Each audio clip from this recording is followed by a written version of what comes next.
No me despierta, ya, no me llama la atención ese formato de juego que han instalado ahí. Bueno, miren, señores, una de las principales noticias que es la fecha de hoy es el envío a juicio de fondo ayer de todos los imputados en el caso denominado Antipulpo, aunque el juez, entre las cosas que decidió, fue el prohibirle al Ministerio Público el uso de ese término, pero el Ministerio Público no lo puede utilizar, la prensa evidentemente no está limitada a esa decisión del juez. Magistrado David Timoteo Peguero envió a juicio de fondo a los 22 imputados que no llegaron a acuerdos con el Ministerio Público y validó los 4 acuerdos a que se habían arribado. En todos los casos hay prisión suspendida porque ya se había cumplido parte de la prisión preventiva y el resto queda suspendida, que es una especie de provisional, o sea, tiene que tener una serie de conductas y llevar a cabo una serie de comportamientos para evitar retornar a prisión. También se habló de que esos 4 casos hay una recuperación de patrimonio de unos 200 millones de pesos. Cuando yo sumé, yo no llegué hasta ahí, le daban como 12 o 14 millones, pero no sé si es que hay otros montos que el Ministerio Público no ha revelado que estarían en algún tipo de acuerdo. Pero lo que se reveló ayer en el tribunal, lo que se ha venido revelando sobre el caso de los acuerdos a lo que se alcanzó el Ministerio Público, Pagán, que es el que más ha devuelto, no llega ni a 15 millones de pesos. Fue lo que conté en las crónicas, no tengo el acuerdo en mi mano, igual la crónica está incompleta. Repartió para un lado y para otro, porque le quitó lo de Antipulpo, le varió la medida de coerción, o mejor dicho, a Pagán aceptó el acuerdo y le colocó 30 millones de pesos a Alexis, 20 a otro acusado y 10 millones a otro. Yo no sé cómo usted lo ve de lado y lado. No, o sea, para uno y otro. Ministerio Público y acusado. Pero quitar Antipulpo, ¿en qué beneficia? Okay. No, ellos hablan de la dignidad. Está bien, él falló ese tipo de cosas, esas pendejadas, pero bueno. De hecho, a Alexis le colocó una garantía económica de 30 millones de pesos de garantía de desagravio. Hablé de una garantía efectiva, yo no entiendo el concepto, no sé si es que tiene que buscarlo, lágrimas sobre cadáver, o es una garantía económica diferente que tiene también la ocasión o pudiera ser pagada mediante algún tipo de fianza, o una aseguradora. El caso es que el juez acogió básicamente todo lo que el Ministerio Público le pidió. Y ayer, por ejemplo, yo proyectaba que esto iba a pasar. La compañera Wendy Lora, que es que a pesar de que es joven, tiene muchos años en los tribunales y que de alguna forma no, ha formado parte de este caso como miembro de la barra de defensa de algunas de las personas físicas imputadas, ponderaba muy correctamente al juez. Y yo no tengo por qué dudar que este magistrado muy joven, de 24 años apenas, David Timoteo Peguero, sea nada menos de lo que Wendy lo ponderaba ayer, como un hombre muy correcto que llevó esa audiencia también de forma muy correcta. Ahora, dice un gran filósofo dominicano amigo nuestro, que aquí lo que está prohibido es joderse. Y así como hoy le llueven los elogios a este magistrado, si él hubiese hecho algo diferente a eso, que fue agarrar todo lo que el Ministerio Público le dijo y meterlo todo sin discernimiento ninguno, a coger todas las pruebas, a coger todos los tipos penales que presentaron, todos los imputados. Ahí el Ministerio Público, parece que el juez no hizo nada diferente a lo correcto. Todo está como era. Y eso, en un caso como ese, no es posible, miren, ni siquiera en buen derecho eso no es posible. Pero bueno, reitero, aquí está prohibido joderse. Y si hubiese hecho algo diferente, si decide unos cuantos sí, unos no, si le invalida unas cuantas pruebas al Ministerio Público, ese juez hoy estuviera en toda esta prensa dominicana y en todas esas redes acabándolo. Los mismos santurrones de toda la vida. Ayer ya Transparencia Internacional, que es Participación Ciudadana, anunció que solamente por eso el índice va a mejorar. Solamente por eso el índice va a mejorar. Si hubiese al revés, dice, bueno, por eso es que estamos jodidos del índice. Y ahí me veo el índice de percepción de la corrupción. Entonces, esto me recordó lo que hizo el magistrado Ortega Polanco. Ortega Polanco es un tolete de juez, amigo de nosotros, un tremendo magistrado de Suprema Corte de Justicia. En el caso de Brecht, él violó todos los conceptos que él había expuesto, incluso en sus libros, que son de referencia en la carrera de Derecho. Y lo violó todo. Y cuando llegó la hora de decidir, a enviar juicio de fondo, validó todas las pruebas del Ministerio Público, validó todo, a pesar de que más adelante ese expediente fue deshilachándose. Pero en ese momento, No podía joderse el magistrado Ortega. No lo podía hacer ahora mismo. Bueno, ese expediente que siga su curso, veremos qué pasa más para adelante. Y ver qué llegará, qué ripios llegarán de ese expediente al final del camino. Pero este magistrado, yo lo entiendo. No creo que vaya fallado desde el punto de vista jurídico como el expediente se merece, pero le entiendo. No podía hacer otra cosa en medio de la sociedad en que estamos viviendo, y los jueces no forman parte, lamentablemente. Uno quisiera que fueran de verdad terceros imparciales. No son seres humanos que tienen hijos, que tienen familia, que tienen padres, madres, hermanos, que tienen amigos, que tienen aspiraciones en la sociedad de seguir creciendo. Y hay momentos en los cuales tú simplemente dices, bueno, cuando toca, y esta toca, me tocó a mí, simplemente yo le doy para adelante y que siga la fiesta. Y yo creo que eso fue lo que hizo el magistrado ayer, y reitero, no lo comparto, pero lo entiendo. Mira, entre las incidentales de novedades vi que entraron ayer a juicio sin los cascos, ya están algunos en sus casas, pura y simplemente bajando un poco la... Miren cómo entra ahí, ya ese está en su casa. Francisco Pagán. Francisco Pagán, lo mismo atrás viene Fernando Rosa, que tienen prisión domiciliaria, y evidentemente en esa parte. En lo demás es evidente que como se ha venido llevando este caso, estaba cantada esa sentencia. No veo ninguna sorpresa en lo que esto ha acontecido. La verdad es que llevó un tiempo extra de más de 2 años en una investigación que inicialmente el Ministerio Público estableció que tenía todas las de procesar el caso, aunque por 2 o 3 ocasiones lo estableció que era un caso complejo. Al final, como hacen los abogados, cada uno de las partes hizo sus ponderaciones a la decisión del juez, especialmente los que le ratificaron, los que enviaron a juicio de fondo. Igualmente el Ministerio Público, el magistrado Camacho, del Ministerio Público, estableció que tienen más de 2.000 y tantas pruebas, y es evidente que mostró su satisfacción. Vamos a ver ahora el juicio de fondo. Viene un tribunal que conocerá esto, se llevará el tiempo hasta final de año, veremos ustedes ahí por los incidentales que esto tiene, y ahí habrá de concluirse este caso, que dicho sea de paso, fue el primero de todos, de los que se inició cuando las nuevas autoridades del Ministerio Público... ¿Nuevas autoridades? Los nuevos cabezas, específicamente las magistradas Procuradora General y la Procuradora Adjunto. No, solo Miriam Germán, nueva.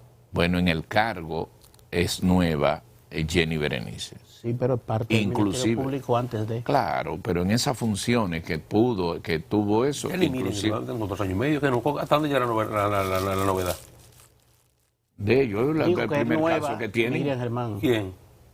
Para llegar a juicio de fondo, es del primero que comenzó. Bueno. Es el primero que comenzó 2 años y tanto, que para mí es bastante. Eso debió haber concluido antes. Y Jenny Berenice tiene muchos años adentro. Pero el Ministerio... Y Camacho, ni te cuento. Y quien llegó a este caso fue Camacho. Sí. Pero el juez le rechazó al Ministerio Público la petición nuevamente de cambiar la medida de coerción a los acusados y volverlos a enviar a prisión. El juez dijo que no y le mantuvo la medida de coerción de arresto domiciliario. ¿Es que no podía, Omar? Sí, no podía. Pero ¿y para qué no se lo pide el Ministerio Público? Necedad del Ministerio Público, maldad, perversidad del Ministerio Público, perversidad de Wilson Camacho. Perversidad de Wilson Camacho, la cual doña Miriam Germán no se puede ir para lavar la mano, porque ella es la jefa de él. El cosa dice, el Código Penal dice, el procesal penal 18 meses máximo, cesa la prisión ya. Ni un día más en casos complejos, ni un día más 18 meses. Pero él quiere que los jueces interpreten que no es matemática, él quiere que interpreten otra cosa. Física cuántica, jurisprudencial de Camacho.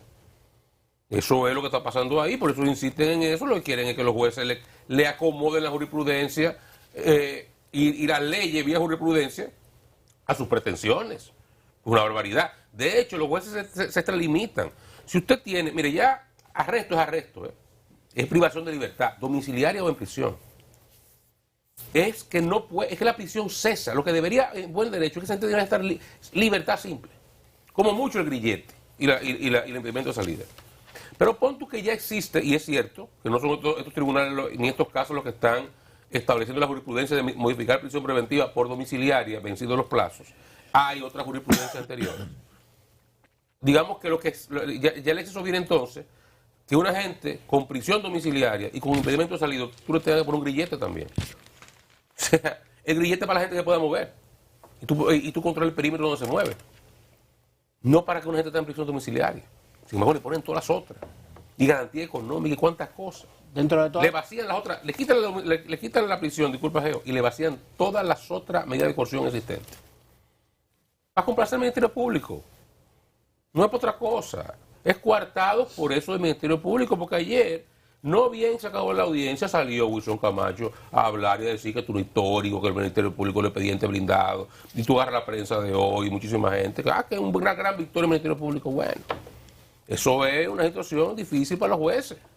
Me parece que en la Procuraduría General de la República viene un cambio en la línea comunicacional, porque se produjo la destitución del director de comunicaciones de la Procuraduría General de la República, el colega periodista Panqui Corsino, y otros niveles de responsabilidad en coordinación de prensa y de comunicación en la Procuraduría General de la República. Así como usted entra a una institución, lo designan, gana concurso o como sea, también tienen, el momento puede producirse de la sustitución, de la cancelación o de la renuncia. Se informó eso oficialmente en la Procuraduría General de la República, pero no se dijeron los motivos ni las razones. Habrá que esperar con el transcurso. Hice contacto con varios compañeros corresponsales en la fuente de la justicia, a ver qué estaba pasando por la Procuraduría, que había pues sustituido o cambiado o cancelado, y no se ha anunciado un nuevo titular de Dirección de Comunicaciones de la Procuraduría General de la República. Vamos a ver qué se informa oficialmente en el día de hoy, qué se conoce extraoficialmente en fuentes, porque realmente es una posición muy importante en la línea comunicacional de la Procuraduría General de la República. A veces notaba que Miriam Germán daba unas declaraciones o unas líneas con las cartas que ha publicado, cuestionando acciones que desde el mismo Ministerio Público elementos han asumido, y en correos de información electrónico que se enviaban a los periodistas, y estoy dentro de los periodistas que les envían comunicaciones de ese tipo, veía como habían declaraciones que desentonaban con los lineamientos de la magistrada Miriam Germán. Me refiero a declaraciones que daban miembros del Ministerio Público disgustados con jueces, lo cual parecía una diferencia bastante marcada. Mire, don Giomar, usted sabe mejor que yo de eso, porque usted está más cerca de ahí que yo. Yo no conozco al señor Corsino, ni al otro que quitaron, el segundo también lo quitaron. Ahora, lo que sí es verdad es que él trabajaba para una parte de la prensa, creo que quien despachaba información, no para todo el mundo. Eso no está bien. A la Procuraduría no tiene acceso a todo el mundo, ni todo el mundo recibe la información de la Procuraduría, ni unas ni las otras. Ni tampoco su jefe directo, realmente. Él despachaba a partir de los intereses de la Procuradora. Mucho duró ella para quitarlo. Porque él estaba trabajando a partir de otros intereses y para uso y para exclusivo sector, un exclusivo sector de la prensa, que era el que aplaudía y apoyaba esas persecuciones judiciales contra los políticos. Esa es la realidad. Yo quiero saber cuántas veces ese señor tuvo algún tipo de comunicación con cualquier sector de la prensa que no fuera el adocenado de la Procuraduría. O a los fiscales actuantes de los casos de corrupción, porque yo creo que la sociedad en sentido general ha reconocido a Miriam Germán como procuradora, con sus críticas o no. Pero las críticas más fundamentales que se han hecho de un sector ha sido contra el perfil de los procesos que ha llevado a cabo y la forma, ni siquiera contra el fondo. Quien le puso la mano a un peso ajeno, que pague las consecuencias. Yo creo que hay casos en los cuales de todos esos imputados va a haber condenas sancionatorias correctamente aplicadas. Lo creo. Hay gente que se pasó. Y se pasó, deben pagar las consecuencias. Ahora, ha habido críticas a la forma en que se han llevado a cabo los procesos, a la violación de los debidos derechos a los imputados, a las exageraciones, a la forma grandilocuente, hiperbólica en que se han llevado a cabo algunos casos, a la forma en que se han atacado a los jueces cuando no le aceptan las pretensiones del Ministerio Público. Y ese tipo de cosas ha molestado desde el principio, y por eso ha habido un sector de la prensa dominicana a quien le filtran información, a quien le dan información, a quien le dan allanamiento antes de que se den, a quien le filtran interrogatorios, a quien le anuncian sometimiento desde antes. Y a un sector de la prensa que no le dicen nada, ni tienen acceso a nada en la Procuraduría, ni le responden nada. Y como tú bien dices, igualmente hay participaciones de la magistrada Germán que son subrogadas, que son colocadas por debajo de otras declaraciones de un fiscal de tercera categoría, de un procurador adjunto de tercera categoría, simplemente porque el perfil o la declaración de ese fiscal adjunto, de ese procurador adjunto, se parecen más a la política de comunicaciones que quieren implementar lo que realmente dirigían a ese departamento. Yo puse a la magistrada Germán mucho duro para buscar personas que le sean leales a ella directamente. Que es lo que debe esperarse de una persona, bueno, a la cabeza de la institución. Sí. Salvo que ella delegue la responsabilidad de dirigir la parte de prensa en otra persona. Pero si ella es la cabeza de la institución, es quien debe dirigir esa parte. Y los directores de prensa o de comunicaciones de cualquier institución, hasta donde yo sé, tú sabes más de eso que yo, se despachan directamente con la cabeza. Hasta donde yo sé. No sé si hay variaciones en eso. Porque la política es de la cabeza que sale regularmente para ese tipo de cosas. Entonces, si una gente que le sea leal a ella, que no despache con ella una cosa, de media vuelta por atrás y despache otra cosa con la otra. O con el otro. A eso me refiero. Que es lo que aparentemente ha estado pasando ahí. Entonces, hubo una limpia ayer en comunicación de la Procuraduría. Y reitero, mucho duro. Digo eso lo antes. Y no conozco a ninguno de los agentes que estaban ahí. Deben ser profesionales muy buenos los dos. Yo hablo de sus actuaciones ahí. Sí, que inclusive cuando llegaron las nuevas autoridades estaban ahí. Ellos no la directora de comunicaciones era Julieta Tejada. Ah, verdad, era Julieta, sí. Y con todo lo que estaba y le pongo el ejemplo de Julieta. Sí, estaba cuando Jean Alain Rodríguez. Jean Alain, desde aquí, por ejemplo, de nosotros, recibió mucha crítica, dura mucho tiempo. Y Julieta siempre fue una puerta abierta en la Procuraduría para lo que fuera. Siempre. La concentración. No importa el sector, lo puedo decir por nosotros y por cualquier otra persona. Es una forma diferente, no sectaria, de dirigir un departamento de comunicaciones. Hubo una decisión de concentración, de publicación de las actividades del Ministerio Público y no podía darse declaraciones sueltas, y eso comenzó desde la dirección de comunicaciones que encabezaba Julieta Tejada con Jean Alain. Eso fue Jean Alain. Sí, Jean Alain le puso una mordaza a los fiscales. Pero eso era su personalidad. Julieta no era su buena subalterna. Sí. Era la personalidad arrogante y aplastante de este señor. Que quería él ser el foco de todo. Tampoco es eso. ¿Entiendes? Tampoco es eso. Eso es otro tipo de cosas. Pero y ya tiene que ver con la gestión de ese señor. A partir de... Y muchas de las cosas que están pasando hoy es porque esos fiscales, esos procuradores, vayan personales con él. Por su trato con ellos. Es saña que le tienen. Es saña. Mira, hay un caso ahora. Me quedo en la Procuraduría.